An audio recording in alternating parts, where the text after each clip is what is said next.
아까 신상 발언 기회를 안 주셔가지고 이 부분을 좀 먼저 말씀을 드리겠습니다. 제가 지난번에 국회에서 법사위에서 발언을 했을 때 이렇게 했습니다.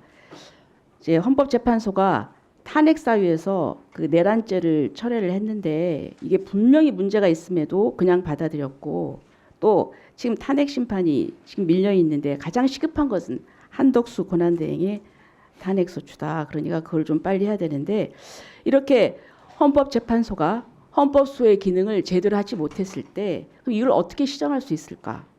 헌법재판소는 3심 제도가 아닙니다. 단심입니다.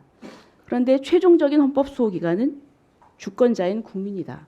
그래서 이걸 국민이 시정을 해야 되는데 그것은 저항권이다. 이것은 국내 헌법학자의 얘기입니다. 그리고 그 학자는 저항권은 비폭력적 방법으로 해야 된다. 이렇게 얘기를 했습니다. 어느 헌법학자가 저항권 행사를 폭력으로 하라고 하겠습니까? 근데 저의 이 발언을 이번 사태에 연결시키는 것은 저는 잘못이라고 분명히 지적하고 싶습니다. 그리고 이 사태에 대해서 윤 대통령 변호인 측에서도 우려를 하면서 시민 여러분께서도 분노를 억누르고 평화적 방법으로 주장을 펼쳐주실 것을 부탁드린다. 이렇게 당부를 했습니다. 자, 법원 행정처장님. 예. 지금 정말 헌정사에 처음 있는 일입니다. 현직 대통령이 구속이 됐습니다. 근데 과연 이 현직 대통령을 이런 상황에서 구속을 시키는 것이 좀 과하지 않습니까? 왜냐?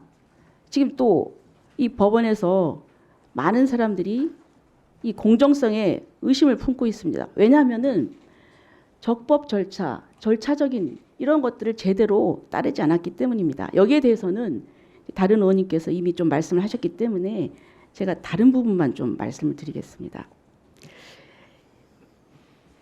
대통령은 물론 일반 국민이기도 하죠. 그래서 특혜를 줘서도 안 되지만 그러나 일반 국민과 같은 보호받을 수 있는 권리가 있습니다. 그런데 지금 이재명 대표하고 비교를 했지만은 조국 전 대표 보세요. 1심, 2심에서 1심, 2심에서 실형이 나왔습니다. 근데 법정 구속 안 돼가지고 그래서 출마까지 했습니다. 국회의원이 됐습니다. 대법원에서 확정되니까 그때야 구속이 됐습니다. 그리고 또 현재 작년에 1심에서 실형 3년을 선고받은 분이 또 똑같은 당에서 출마를 해서 국회의원이 됐습니다. 지금 그런 상황입니다. 그러면 대통령이라고 해서 너무 가혹한 잣대를 들이받은 거 아니냐, 이런 상황이. 자, 그리고 또 공수처에 내란죄 수사권이 있느냐, 여기에 대해서 지금 이제 물론 뭐 법원에서 다 영장이 발부됐다 얘기를 하지만 판사들 내부에서 논란이 있었습니다. 17일 날 그 백모 대법원의 재판연구관이 법원 내부망인 코트넷에 고위공직자범죄수사처는 수사권이 있느냐 이렇게 해서 내부에서도 수사권이 없는 것이 아니냐는 그런 갑론을박이 있었습니다. 판사들도 다 여기에 대해서 동의하지 않습니다. 자, 그런 부분, 그래서 이제 서부 법원과 같은 그런 사태는 정말 있어서는 안 됩니다. 그거는 있어서는 안 되고 다시는 이런 일이 또 재발돼서는 안 됩니다. 하지만 제가 말씀드리고 싶은 것은 그 이면에는 왜 이런 사태가 촉발이 됐을까? 거기에는 법원이 여러 가지로 공정성을 의심받을 그런 결정들을 했기 때문이다. 예? 수사를 안 받겠다는 것도 아니고 수사권이 있는 경찰에서 받겠다는 겁니다. 그리고 중앙지법에서 하겠다는 겁니다. 그런데 이런 부분이 국민들로서는 납득이 안 되는 겁니다. 왜냐하면 이게 정말 첨예한 문제이기 때문에 절차가 공정해야 국민들이 납득을 하고 수용성이 있는 것입니다. 그래서 좀 그런 굉장히 유감의 말씀을 드리고요. 자, 그다음에 저기 영상을 좀 틀어주시죠.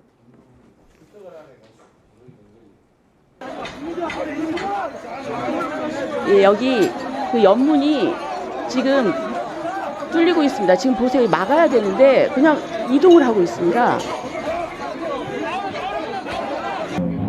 자, 이 보세요. 그냥 진입로를 어떻게 열어주고 있어요. 이게 경찰이 끝까지 막아서야 되는 거 아닙니까? 물론 그 안에서 이미 들어가 있는 사람이 있기 때문에 어떤 다른 조치 때문에 그랬다는 말도 있습니다. 하지만은 저는 그렇다 하더라도 여기서라도 막았어야죠. 여기서 들어갑니다. 이거 보세요. 비키니까 계속 올리고 셔터 올리고 길을 터줬잖아요. 여기 좀 문제라고 생각합니다. 네, 그다음에 아까 그 판사에 대해서 정말 못할 말을 했는데 제가 정말 이 얘기는 안 하려고 했는데요. 이 촛불행동 대표의 페이스북 보세요. 반드시 폭군의 목을 베어야 한다. 체포된 윤석열을 우리는 꼭 봐야 된다.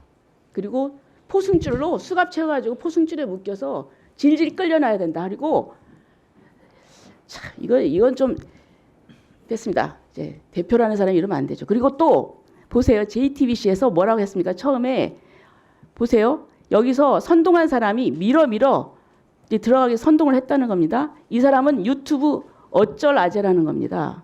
그런데 보세요.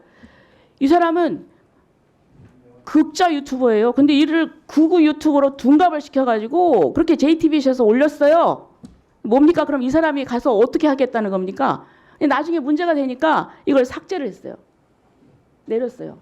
제 얘기는 이 서부법원 사태가 잘했다는 게 아니에요. 막아야죠. 그런데 중요한 거는 이런 분들이 이렇게 하니까 사람들이 이제 판단을 오해를 하게 되는 겁니다. 예? 그래서 저는 그런 언론의 태도도 저는 문제다. 이런 말씀을 드리고요. 국민들이 가장 바라는 건 그렇습니다. 사법기관 아닙니까? 예. 사법기관은 다른 사람의 잘못을 조사하고 재판하는 그런 기관 아닙니까? 예. 그렇다면은 그 기관이 법을 지켜야 되지 않겠습니까? 예. 그런데 그 기관이 공수처가 권한도 없는데 내란죄 수사 권한도 없는데 권한이 있다고 나서고 또 체포영장도 판사 쇼핑을 해서 서부법원으로 하고 그러니까 이 국민들이 이게 뭐야?